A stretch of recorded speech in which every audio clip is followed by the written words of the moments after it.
Hey, what's going on, guys? In this video, we're going to set up a basic Python development environment. So if you're just about to embark on your first larger Python project or your first sort of learning project to learn the language, exercise some of your Python skills, or build something useful that you hope to publicize or at least deploy publicly, this is the video for you.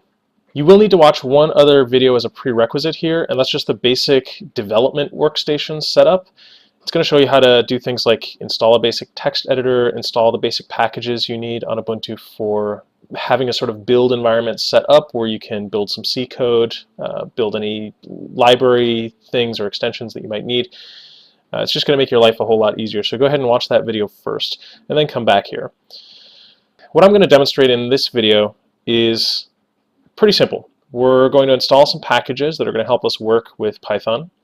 I'm going to explain the very basics of how Python virtual environments work with a tool called virtualenv. I'm going to show you practically how to actually create a virtual environment and work with it, both for Python 2 and Python 3, depending on which Python version you're using. And I'm also going to cover the pip tool, which is the Python package installation tool, or package manager, I suppose. I'm going to show you how to find, install, update, and uninstall different Python packages or libraries. And I'll show you all these things in a way that's going to be kind of consistent with what the rest of the Python community is doing. It's going to make your code easy to read. It's going to make your code easy to navigate and work with later on down the road for other people or even for yourself 6 months down the line. So let's go ahead and jump in. I'm doing this on a minimal Ubuntu Linux install. This will be generally true for Ubuntu and Debian systems. You may have to modify some of the package installation commands if you're on a different Linux distribution, but everything else should stay the same. So the first thing we're going to do is sudo apt-get install. It's called Python virtualenv. So this is the tool that allows you to create virtual environments. So what is all this virtual environment stuff? Well, the reality is one system, one development workstation, or one server can be used to develop or run many different Python applications. Some of these applications are going to require conflicting library versions, and just installing requirements system-wide is a bad idea because of those conflicting library versions, right? You might have one application that requires like some Python library, let's say requests or Flask, at a certain version for all the code to work because it's an older application and it used some functions, in an older version of Flask. And when you say import Flask in that application, it means, import Flask version 0.6 point something. Tomorrow you might create a web application in the brand new up-to-date version of Flask, and you want to use all those new features. And when you say import Flask in that application, what you actually mean is please import Flask, 10 whatever it is now. And that's kind of a problem if you only have one version of Flask installed with like your system-wide pip. So if you see instructions that are like sudo pip install Flask or whatever, this is installing as root Flask on your entire system. No good. No good if you want to have more than one application. This is really going to bite you in the ass. Again, bad idea. This happens to be actually one of the reasons why containerization is so popular these days. It's not why containerization was invented. Things like FreeBSD jails kind of were used for other things, but containing an application and doing kind of dependency management and isolation of libraries and binaries is, I would say, a huge percentage of what real companies are using containers for right now. And that's fine. I just don't think it's the ideal solution. It's kind of the best one we have right now. So a lot of languages come with their own virtual environment kind of concept, and this one is Python's. So virtual environments are simply a way for you to avoid that and have one environment per application. It's basically a directory that's going to have like binaries, library code, whatever else you need, and that directory is basically the environment for your application. So we'll call our directory vn for virtual environment. It's very common naming, and that will contain everything our app needs to run. It doesn't pollute anything on the system. It's just in its own application directories where it keeps all the stuff it needs. And your older whatever application that needs Flask 6 dot whatever can have Flask 6 dot whatever installed in its own virtual environment. And you can switch between those without any kind of problem. Okay, so how do we actually create a virtual environment? This stuff will become a lot more clear as you work with it, which is why it's so important for you to try everything you learn immediately. Try it as soon as possible, because thinking you know something is very, very different than actually being able to do it. Okay, so we're going to create a Python project. We'll name it py2 project. We'll enter that directory, and we'll say virtualenv venv. And you'll see it's installing some stuff in there. It's installing an environment-specific version of pip, the Python package manager. It's linking up some things like Python 2. And what we have here is simply a directory, venv, which is the argument we passed. And that directory contains a few other directories. This is where your libraries are going to go.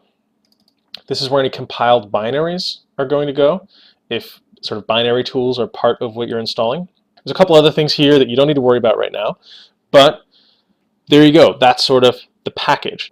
When you deploy an application, you're not actually taking this package with you, but we'll talk about that a little bit later, because you're basically going to write a configuration file that you can recreate this package from on any server that has virtualenv, or really any server that has pip installed. So if I look at the binaries in the venv directory, you'll see that there's something called activate.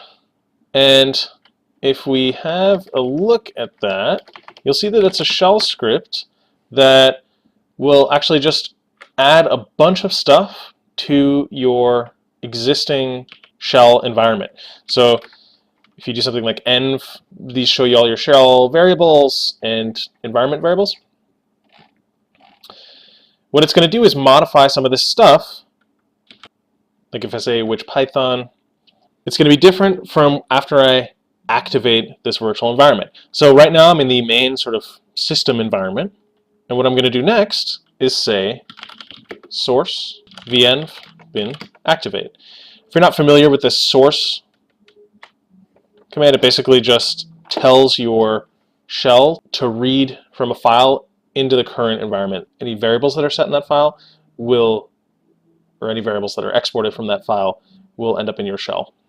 So I say source venv bin activate. I've sourced that file, and you can see my shell now knows that I'm inside of a virtual environment named venv.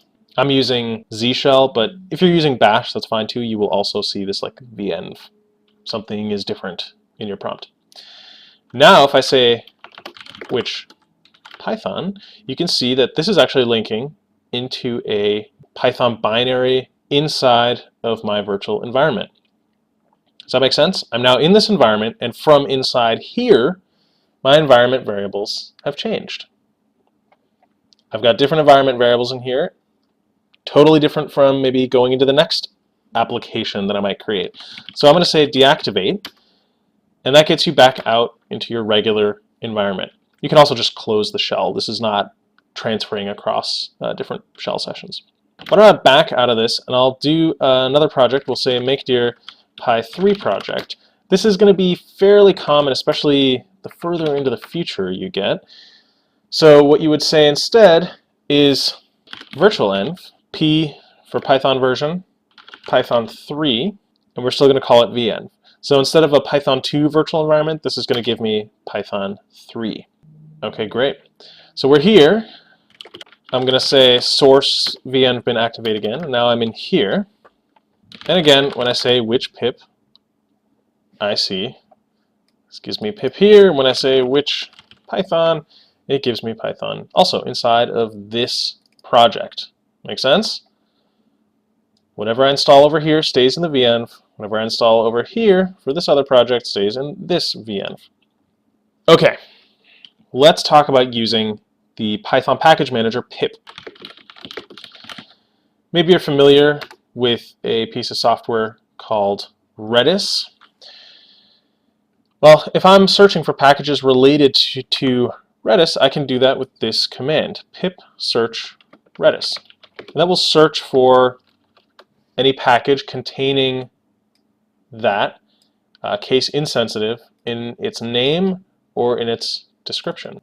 Just like any other package manager for your system binaries, this is for libraries for Python.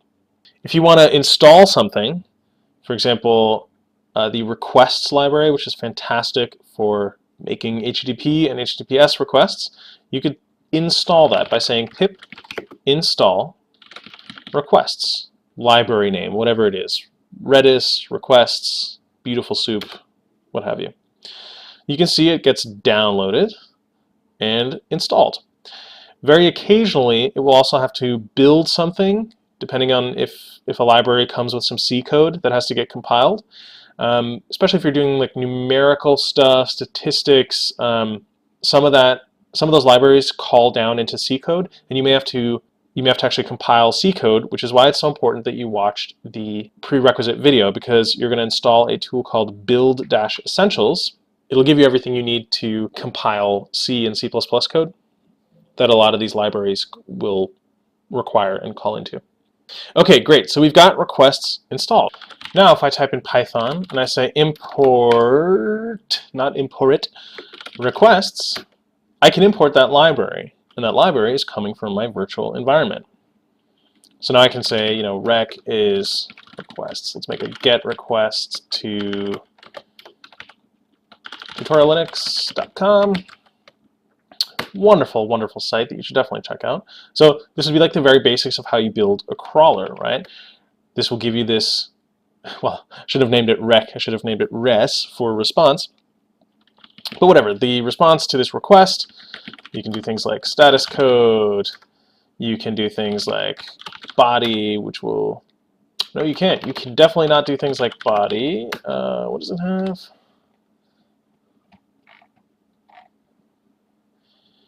It's the matrix.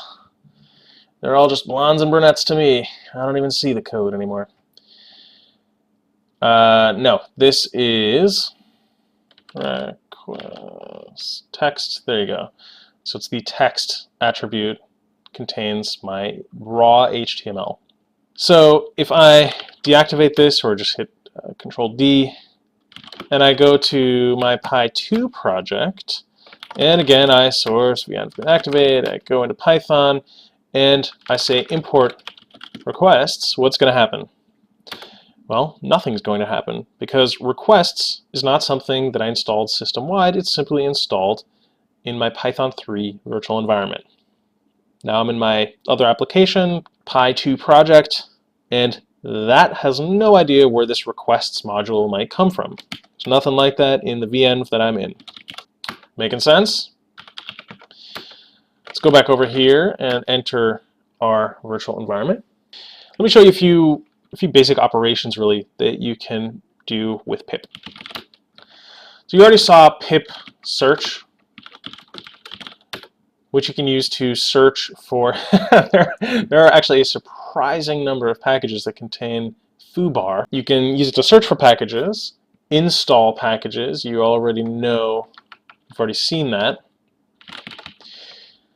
Install with the upgrade. So this won't be possible because by default it will have installed the newest version of requests. But say 6 months pass, I might want to upgrade all the things that I installed a static version of back when I started the project.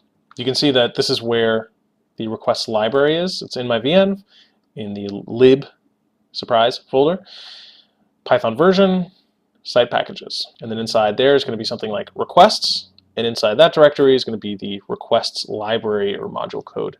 Finally, if I want to get rid of something, I can say pip uninstall requests. Not that you would ever want to do this. It's going to find all the files. We're going to say, yep, go ahead and kill it off, and we're done. Now if I say Python import requests, this will also not have any idea what I'm talking about. It's gone. So let's say I'm ready to deploy my program here. So here I've got my virtualenv directory, which you're already used to. I've got my program directory, which is a module and contains some code, presumably. This is the thing I actually want to end up deploying on a server. And this is the stuff it needs to run. So what you can do is create a requirements.txt file. You can actually name this, I think, whatever you want. And that can contain the names of the packages that you want to run pip install on. So if your application needs all this stuff in the virtual environment, what you don't want to do is ship 120 megs of libraries and a bajillion files over from your dev machine to your production machine. That's bad. Instead, what you want is to basically store the commands that created this in the form of package names. Pip has a nice feature where you can do something like pip install r and your requirements file. So you can say, please install all the things that are listed in this requirements.txt file. One thing that you'll notice is that this actually allows you to do, you can also do this on the command line, but this allows you to tie things to specific versions very nicely. So if you've built and tested your application with specific versions of a library, you should probably deploy using those library versions too, so that you don't have any breaking changes in production. You always want your production environment to mimic your development environment in the sense of versions of libraries and dependencies that are installed. Otherwise, you're going to have errors that you've never seen on your dev box because your production environment was set up 6 months later and pip install didn't specify a version of requests or a version of Redis. Well, they're using a version that's 6 months newer, has changed a couple of functions or whatever, and you're getting all these weird errors. Bad. Do not do this. Instead, keep a requirements file and say things like Flask less than, greater than, equal to a certain version. I can run that, and it will go fetch one after the other. So that's really useful. If you want to see what you're using, you can say pip list, and that will show you what you've got installed in this virtual environment and what versions you have of everything. If you just say pip freeze, that will literally give you everything in the format of a requirements file. So something very useful you can do is pip freeze and then just redirect into a file like my frozen requirements.txt. This will do a pip freeze. You'll have all those requirements in there, and then you can just do pip install requirements file my frozen requirements. And you can see those things are all already installed. To close with, I want to give you a couple of basic tips that are going to make your life easier. Because you're going to be using Git, right, to do version control on your source code, you're going to want to add this venv directory to your gitignore file. That's gitignore. One of the things that's really annoying is if you accidentally check this thing in, Git will like ship everything in your venv directory around, and you'll have 30 lines of code, but you'll have a 100 megabyte repository because it's shipping everything in the venv around and tracking every change to that virtual environment. So you want to make absolutely sure that that's not checked in to your repository. The way to do that is very simple. If we say git init here, you're going to want to write a gitignore file and simply add venv to that file on a line by itself. That gitignore file is basically one regular expression or path to something you want to ignore per line. So now if we say git status, we can see there's a gitignore, my frozen requirements, my program, and requirements. Those are the only things that are going to be checked in.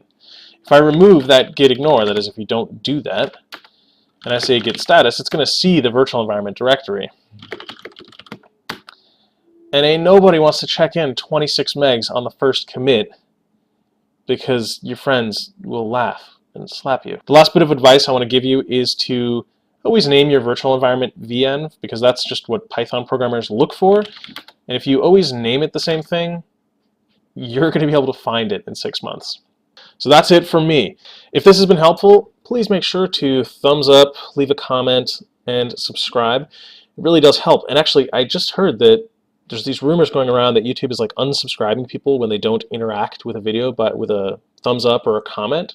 I don't know if that's just designed to terrorize the masses into interacting more with videos, but I'm scared. So please give a thumbs up, or shit, even a thumbs down. Leave a comment. Otherwise, I think you may stop being notified when I actually create and publish these free Linux tutorials. Make sure to check out the Tutorial Linux website as well and sign up for the newsletter. It's been real quiet there, but I swear, I've got some big announcements coming. A lot of stuff I've been working on that's really cool. Right on, guys. I hope this has been helpful. See you in the next one.